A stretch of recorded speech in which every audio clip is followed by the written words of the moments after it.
বৈষম্য বিরোধী ছাত্র আন্দোলনে ঢাকার আশুলিয়ায় তরকারি ব্যবসায়ী মোহাম্মদ শাহাবুল ইসলাম শাওন হত্যা মামলায় ক্ষমতাচ্যুত প্রধানমন্ত্রী শেখ হাসিনার উপদেষ্টা সালমান এফ রহমানের 4 দিনের রিমান্ড মঞ্জুর করেছেন আদালত।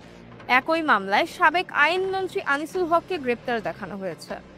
আজ বৃহস্পতিবার সকালে শুনানি শেষে ঢাকার senior judicial magistrate Mohammad Tajul Islam সোহাগের আদালত এ আদেশ দেন।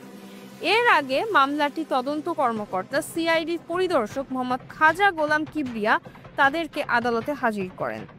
এরপর মামলার তদন্তের স্বার্থে সালমান এফ রহমানের 4 দিনের রিমান্ড এবং আনিসুল হককে গ্রেপ্তার দেখানোর আবেদন করা হয়।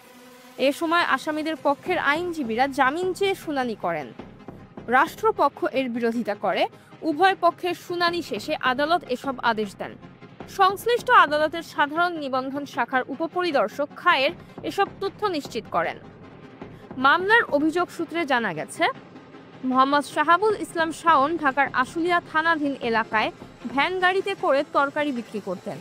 বৈষম্য বিরোধী আন্দোলন চলাকালে 4 আগস্ট তিনি তাতে অংশ নেন। আন্দোলন চলাকালে আশুলিয়া বাইপাইল মোড়ে RMST বিল্ডিংয়ের পাশে গেলে আসামিদের ছোড়া গুলিতে শাওনের মৃত্যু হয়। এ ঘটনায় শাওনের বড় ভাই মোহাম্মদ তৌহিদুল মিয়া আশুলিয়া থানায় মামলা দায়ের করেন।